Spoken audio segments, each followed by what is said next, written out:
Si les victoires irlandaises à Twickenham sont rares, l'équipe au trèfle en a tout de même remporté 3 depuis 2002. Joe Schmidt était dans la position enviable de ne pas avoir à changer son 15 de départ qui avait copieusement battu le Pays de Galles à Dublin lors de la dernière journée. C'était également une journée historique pour Brian O'Driscoll qui égalait le record mondial de sélection de George Gregan avec 139 cas. Un seul changement forcé pour les Anglais avec le remplacement du très influent Dan Cole, blessé, par le pilier de Bath David Wilson qui revenait de blessure.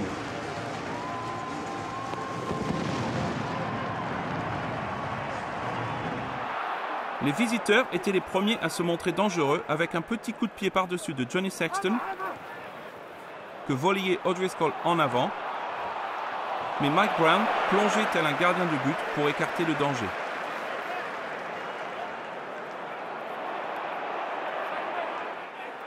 Peu de temps après cette action, les Anglais pensaient avoir marqué le premier essai du match, malgré la défense irlandaise héroïque.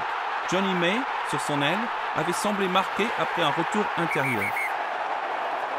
Mais le double plaquage d'Andrew Trimble et Conor Murray réussissait à déloger le ballon des mains de Johnny May avant d'aplatir.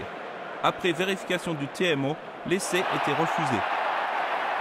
Mais l'Irlande savait maintenant à quel point l'Angleterre pouvait se montrer dangereuse lorsqu'elle était en possession du ballon dans les 22.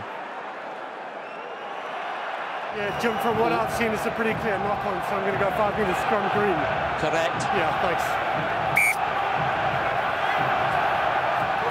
Ce n'est qu'à la 24e minute de jeu que les premiers points ont été inscrits après une faute irlandaise en touche sanctionnée par l'arbitre Greg Joubert. Dans un angle difficile, Owen Farrell trouvait la cible et l'Angleterre menait 3-0 au tableau d'affichage. Malgré de bonnes intentions des deux côtés et quelques actions dangereuses, aucun autre point n'allait être marqué avant le retour au vestiaire des deux équipes. 3-0 seulement, mais une bataille d'une grande intensité. En deuxième mi-temps, c'est l'Irlande qui sortait le plus rapidement des starting blocks et marquait un très bel essai. Conor Murray passait à Jamie Hislop qui transmettait dans l'espace à Rob Kearney. Superbe angle de course de l'arrière qui lui ouvrait tout droit le chemin vers l'en-but. Cet essai, qui semble tout droit sorti des cahiers de l'entraîneur, faisait du bien aux Irlandais qui passaient devant au score après la transformation de Sexton, 7-3. Quelques minutes plus tard, l'Irlande aggravait la marque après une faute du 5 anglais Courtney Lawes pour ne pas s'être écarté au sol. Johnny Sexton ne tremblait pas et l'Irlande menait 10-3 après 9 minutes de jeu en seconde période.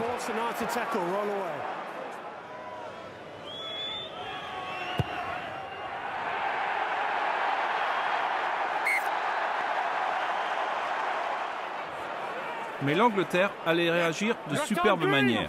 Tout d'abord, Farrell passait une pénalité de près pour revenir à 10-6. Puis, à la 57e minute, après un bon travail de Chris Robshaw, Brian franchissait au milieu du terrain, naviguait dans la défense avant de servir son coéquipier des Harlequins, Danny Kerr, qui filait inscrire l'essai entre les poteaux. C'était un coup dur pour les Irlandais, qui encaissaient 10 points en quelques minutes. L'ouvreur anglais Farrell ne ratant pas la transformation facile, Angleterre 13, Irlande 10.